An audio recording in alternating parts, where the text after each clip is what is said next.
Welcome to solverfy.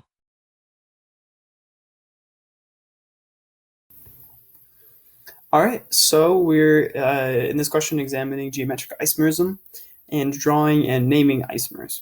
All right, so for part A, yes, we can obviously see that this is going to have geometric isomerism, and the way I can tell that is just by drawing two sets of double bonds. Let's make this look more like a little C. I can draw, for example, a hydrogen and a methyl, and then the next part, right? And then I can draw kind of the other isomer, right? The connectivity is the same. The only difference is kind of in position to the molecule itself. But you can see those two things are obviously different. All right, so now we need to think of the name for this structure.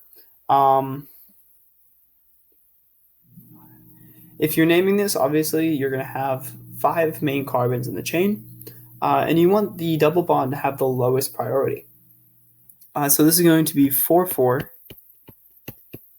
dimethyl.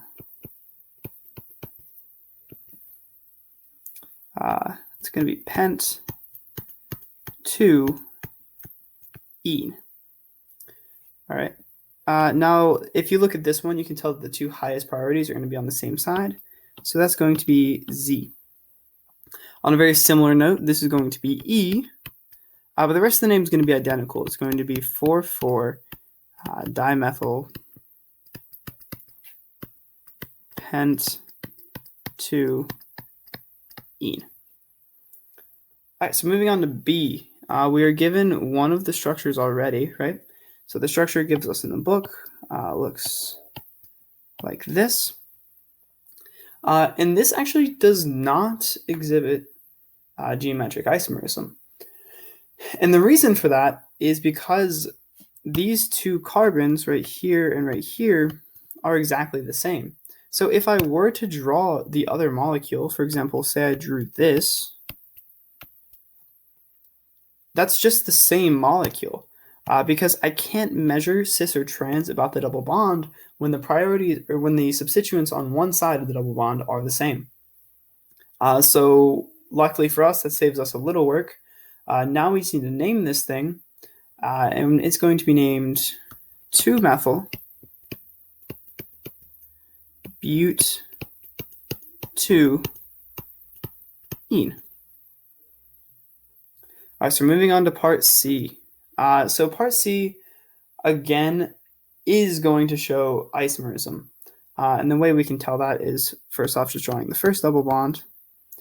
We can have just our normal methyl, and then we have our other carbon chain, which is a butane. And on the other side, we have a hydrogen and then another carbon chain. Right, so I can draw a hydrogen here, and then I can draw 2 carbons and a chlorine. All right, and then I can draw the isomer over a little ways away. So I can just draw this side being exactly the same. And I can draw it the other way, right, where I can draw a hydrogen, and I can draw 1, 2, and then chlorine. Okay, so as for naming this thing, the name itself, obviously there are 3 kind of groups here. There's the chloro group, there's a methyl group, and then there's a double bond. You're going to want to name the double bond as the most important, but you still need to add the other substituents first in the name. All right, so chloro is going to be at the 1 position, methyl is going to be at the 3 position. So we're going to name this 1-chloro, 3-methyl. All right, great. So now we count how many carbons are in the main chain. And if we count, there's 1, 2, 3, 4, 5, 6, 7. So that's hept. So 2-methyl hept. Now counting the priority of the double bond, which is going to be 2 ene. So that's the main name of this molecule. You can see this structure on the left is going to be the cis isomer. So this is going to have Z.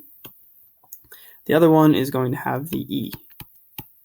And then the name is going to be identical, 1 chloro 3 methyl